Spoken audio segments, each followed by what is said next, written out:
No good, wide right. The biggest win so far for Jason Eck in his so far brief tenure here in Moscow. 24-21, number 9 over number 2. You look pretty calm and cool right now in the moment, but do you feel like you need some heart medication? No, I'm good. I've been walking. I've been working out. I even lifted a few times this week. 3, 2, 1, go!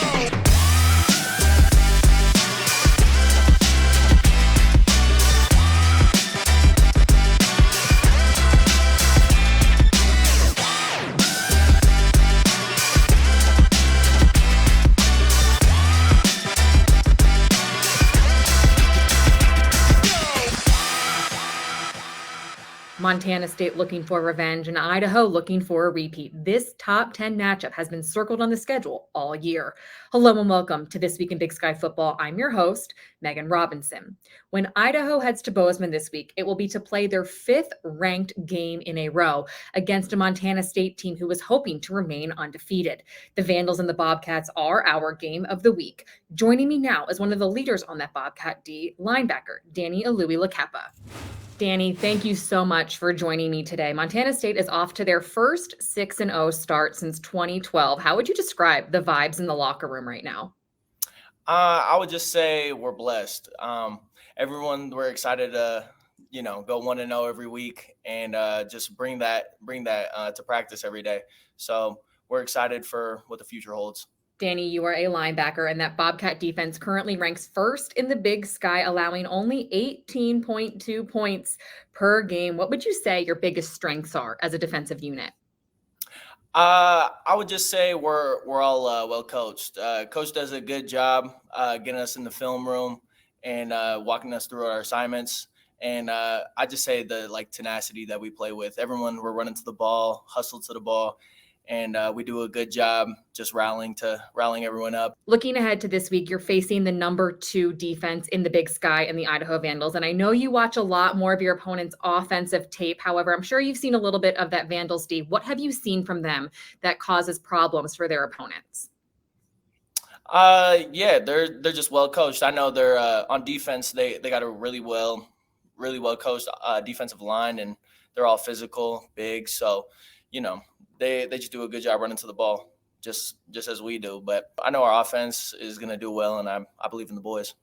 Speaking of your offense, you have the top-ranked rushing attack in the Big Sky, led by Scottrey Humphrey, Adam Jones, and, of course, the dual-threat quarterback, Tommy Mellott. What can fans expect from that number 1 offense versus number 2 defense matchup that they will see on Saturday? I feel like it's going to be electric. It's a good matchup. We always love playing the best, and when you get the opportunity to play the top guys, it's always fun. See where you match up. So we're gonna have fun going out there and competing.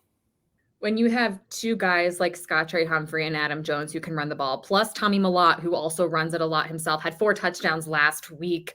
What advantage does that give you guys over your opponents? I just feel like we could do it, whatever way. We're not one-dimensional. So, they got to respect everything that we have. They got to respect the read option that Tommy brings, and they got to respect the run, and then they got to respect it as we pass it. Ty's been doing a great job. The receiver's been doing a great job. So I feel like we're not one-dimensional, and, they got to respect everything that we do. You as a defensive player get to face those 3 guys every day in practice. How does that help your defense prepare for a game like Saturday, a top 10 matchup? I feel like it's big time. Just the reps that we take against each other, spring ball, fall camp, it really prepares you for, these big time games where you're playing good opponents and good individuals on other teams. So just getting those bank reps and, just making sure everyone's doing good. And we have those bank reps, like I said, so we're excited. This game on Saturday will be nationally televised on ESPN2. What does this exposure do for the conference as a whole? I feel like the conference is already in a good place, but this sort of elevates it. We got, I think, 6 or 7 ranked teams already. So just bringing this exposure to the Big Sky is cool. Making sure everyone gets a little share of it. After the break, hear from Big Sky sack leader and a staple on the Vandals defense, Keyshawn James Newby.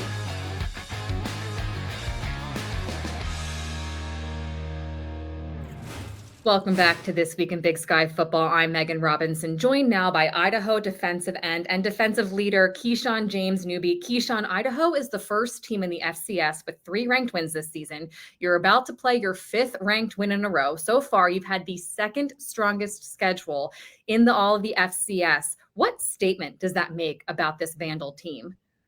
It's a large statement. We're always willing to take up the challenge and having a hard schedule. We love hard schedules. And hard schedules are good for us. That only makes you better. When you compete against better teams, it just makes you a better team all around, and you're capable of handling adversity a lot better. So that's what I think about that second, hardest schedule in FCS.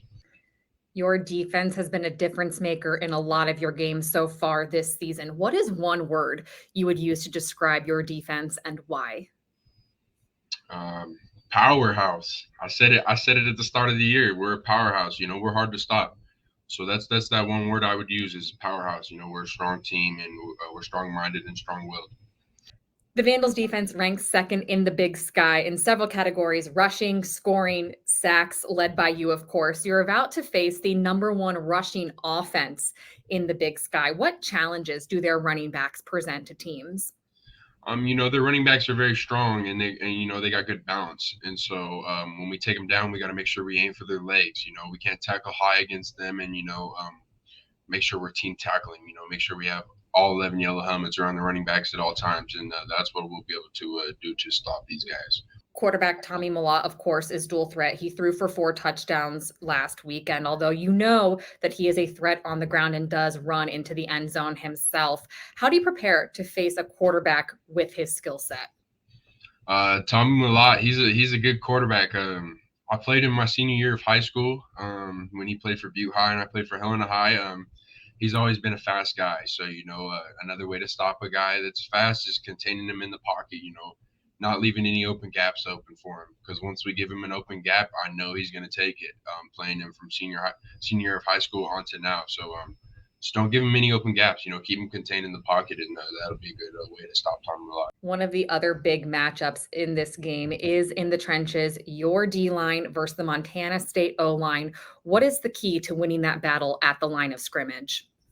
Start fast and physical. That's all it takes is just, starting fast. If we start fast and get on top of them early, we can fight through them and wear them out for the rest of the game. So just starting fast and staying physical. This game will be nationally televised on ESPN2. What does that exposure do for the Big Sky Conference?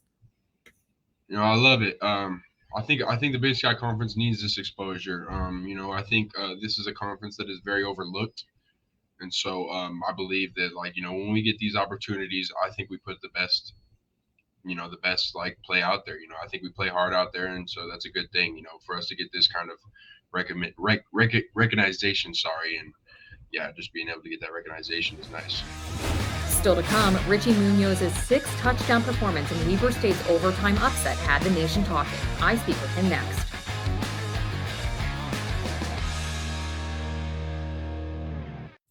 It was a career night for Weber State quarterback Richie Munoz, who threw for 364 yards and 6 touchdowns in that overtime win against Montana, earning himself Big Sky and National Offensive Player of the Week honors. Richie, now that you've had a few days to reflect, what does that win mean to you? That win means a lot to me and my team. Of course, we're always thankful to God for always putting these opportunities, and just always thankful for my teammates, my line, my coaches, because truthfully, I don't have a performance like that if it's not for them. But I just have to do my 1/11th to be able to win the game. There were 6 lead changes and 42 total points scored in that 4th quarter alone. What was going through your mind through those final 15 minutes of that game? Yeah, those final 15 minutes it became a shootout. But it was more, all right, if our defense is making the plays, and the offense got to step up for the defense, because there have been so many times where the defense has stepped up for the offense. So it was just our turn to step up for the defense, and that's what the offense did. Everyone talks about the loud environment of Washington Grizzlies Stadium. What did your offense do to sustain drives throughout that noise? We just stayed focused. We focused on our jobs. We blocked out all the outside noise and focused on our 1/11th and focused everything to be able to go out there and do all our jobs and just play offense. I mean, you only had 3 false starts in that game, which is impressive in Wa Grizz. How did you guys stay so locked in and be so effective with that noise? I remember when we first started, coaches were like, I have to be loud because that stadium, it is a beautiful stadium, and fans are, they're great fans over there. So I had to really scream from all line to here. And for us, we had a great week of practice. So we were confident going in that we were going to be able to go and just perform.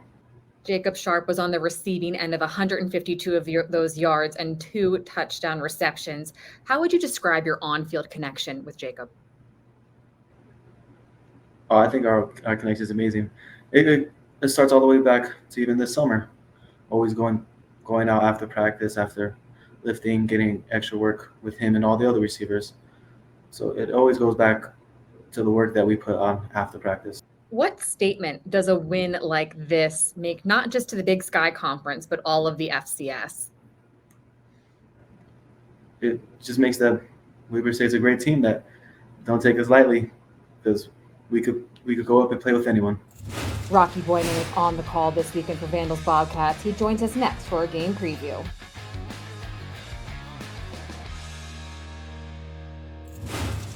Welcome back to This Week in Big Sky Football. I'm Megan Robinson, joined now by ESPN college football analyst and host of the Eddie and Rocky Show. Rocky Boiman, you were on the call this weekend for that top 10 matchup between Idaho and Montana State.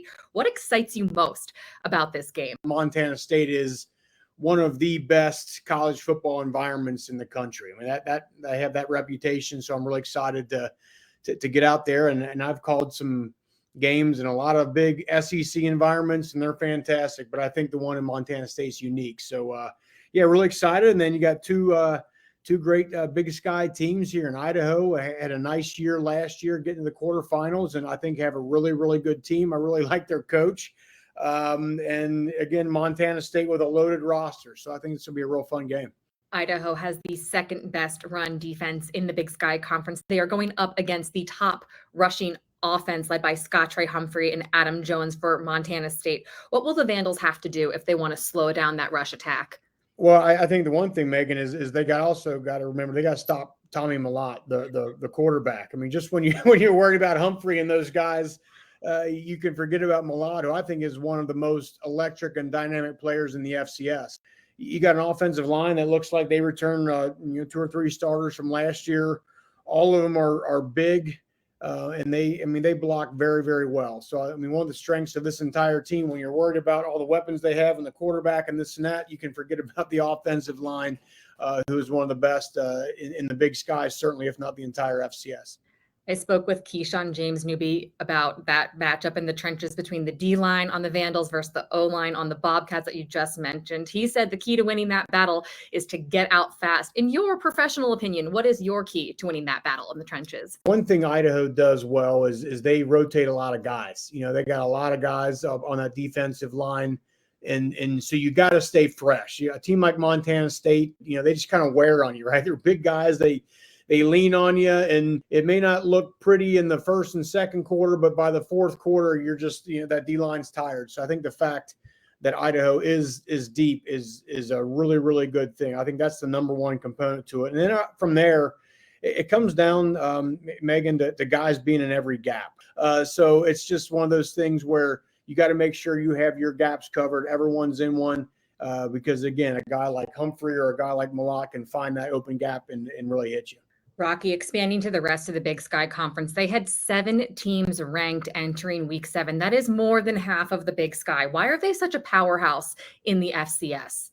Yeah, I think, you look at why our teams in the SEC is so good every year. It's just it builds upon each other, right? Like, you got a good team, you got a good program. Guess what? Kids want to come there.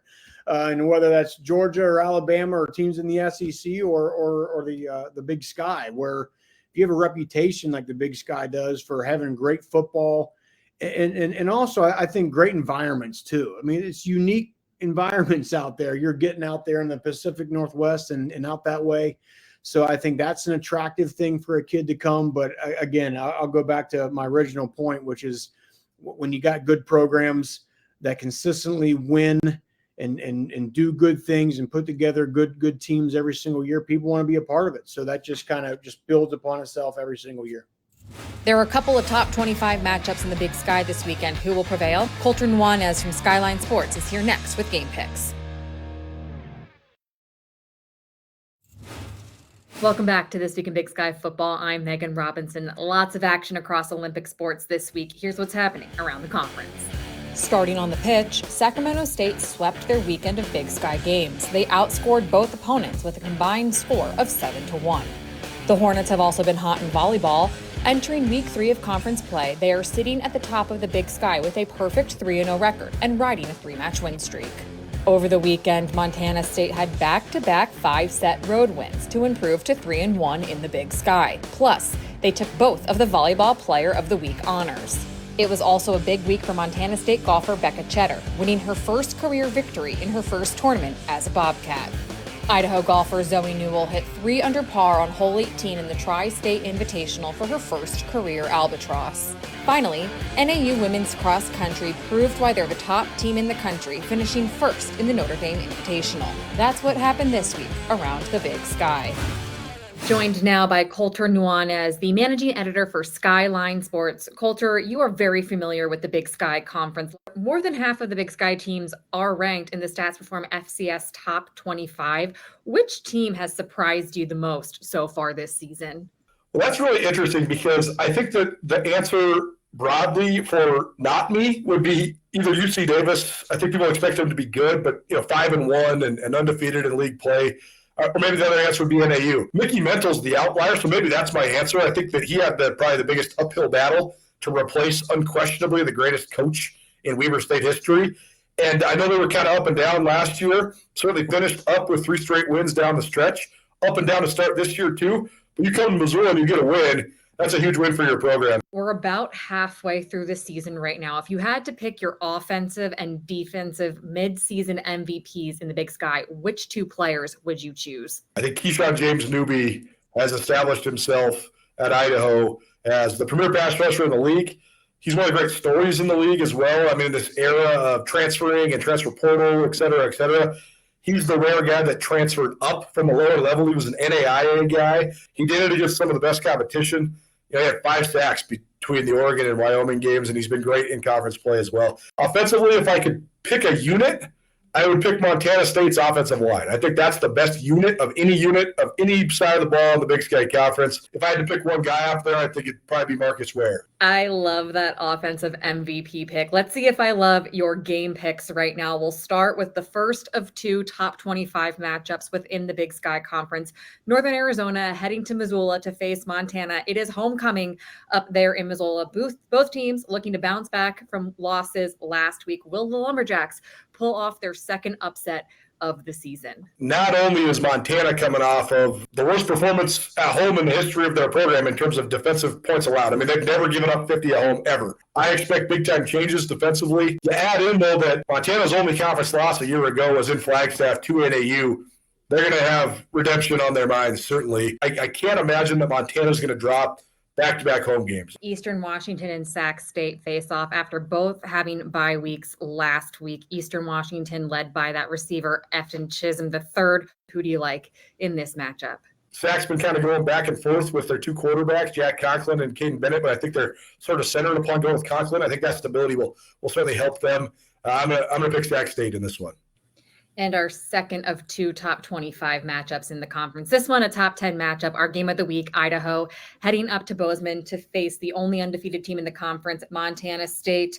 Nationally televised game on ESPN2. Which team prevails in this crucial matchup? I think it's going to be a really uphill battle for Idaho because of their quarterback situation. Jack Wagner's been good, but he's only a freshman, and he's been dinged the last couple of weeks. They've had to go with what amounts to their 3rd-string guy. That combined with the fact that when Montana State is at home, if they outrush you and they win the turnover battle, they're truly unbeatable. They have not lost a game in which they've outrushed an opponent and won the turnover battle at home in 6 years. I think the Bobcats win in what should be a really hard-fought and really fun battle. Colter, appreciate you taking the time. We will see what you get right on Saturday. It's going to be an exciting day of Big Sky football for sure.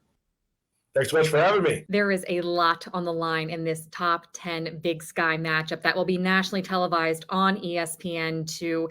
Thank you so much for joining me for another episode of This Week in Big Sky Football. I'm Megan Robinson. I will see you all next week.